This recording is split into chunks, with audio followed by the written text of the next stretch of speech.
कुछ सालों पहले की बात है। एक गुरु और शिष्य कहीं से गुजर रहे थे। चलते चलते वो एक खेत के पास पहुंचे। दोनों को प्यास लगी थी तो वो खेत के बीचों बीच बने एक टूटे फूटे घर के सामने पहुंच गए और वहां जाकर उन्होंने दरवाजे को खटखटाया। गुरु और शिष्य पहले से चौंके हुए थे क्योंकि खेत बहुत ही बड़ा था और अच्छी और उपजाऊ जमीन भी थी, लेकिन उसकी हालत देखकर लगता था कि उसका मालिक उस पर जरा सा भी ध्यान नहीं दे रहा है। जैसे ही दरवाजा खुला, अंदर से एक आदमी निकला, उसके साथ उसकी पत्नी भी निकली और 3 बच्चे भी थे। सभी फटे पुराने कपड़े पहने हुए थे। गुरु ने बहुत ही विनम्र आवाज से बोला, क्या हमें पानी मिल सकता है? आदमी ने गुरु को पानी दिया और पानी पीते पीते गुरुजी बोले, मैं देख रहा हूँ कि आपका खेत इतना बड़ा है पर इसमें कोई फसल नहीं बोई गई है। आखिर आप लोग अपना गुजारा कैसे चलाते हैं? आदमी बोला, हमारे पास एक भैंस है, वो काफी अच्छा दूध देती है। दूध बेचकर कुछ पैसे हमें मिल जाते हैं और बचे हुए दूध का हम सेवन करते हैं और हमारा गुजारा ऐसे ही चलता रहता है। शाम होने आई थी और काफी देर भी हो गई थी।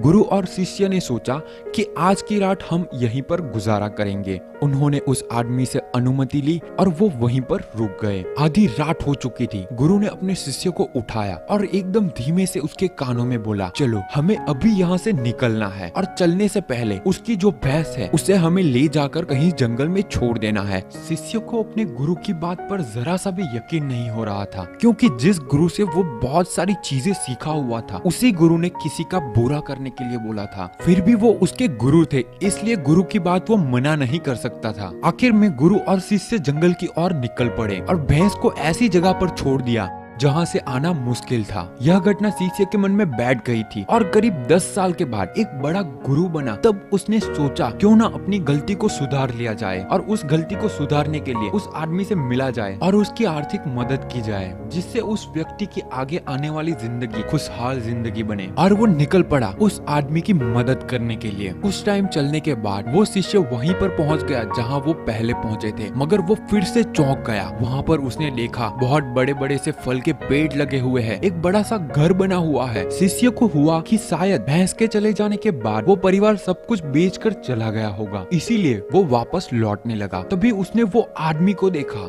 शिष्य बोला, शायद आप मुझे नहीं पहचानते, लेकिन मैं आपको सालों पहले मिला था। उस आदमी ने मायूसी से बोला, हाँ हाँ, कैसे भूल सकता हूँ उस दिन को। आप लोग तो बिना बताए ही चले गए, पर उसी दिन ना जाने क्या हुआ और जो मेरी भैंस थी वो कहीं चली गई और आज तक नहीं लौटी। कुछ दिनों तक तो मुझे समझ ही नहीं आया कि क्या करना चाहिए और मैं क्या कर पाऊंगा, पर जीने के लिए मुझे कुछ ना कुछ तो करना ही था। तो लकड़ियां काट कर बेचने का मैंने काम शुरू किया और उससे कुछ पैसे मैंने इकट्ठा किए और जो भी मेरे पास पैसे थे उससे मैंने अपने खेतों में फसल उगाई। आखिर में मुझे अपनी मेहनत का फल मिला। फसल बहुत ही अच्छी निकली। बेचने पर जो पैसे मिले उससे मैंने फलों के बगीचे लगवा दिए। ये काम बहुत ही अच्छा चल पड़ा और इस समय आसपास के 1000 गांव में सबसे बड़ा फल का व्यापारी मैं हूँ। सचमुच ये सब कुछ ना होता अगर वो भैंस नहीं चली गई होती, क्योंकि उसी के कारण मैं लाचार था और उसी के कारण मैं और कोई काम नहीं करना चाहता था। उसके जाने से मैंने तुरंत नए रास्ते निकाले जिससे मैं पैसे कमा सकता था और आज मैं एक बहुत ही बड़ा व्यापारी बन चुका हूँ। शिष्य बोले, लेकिन ये काम तो आप पहले भी कर सकते थे। आदमी बोला,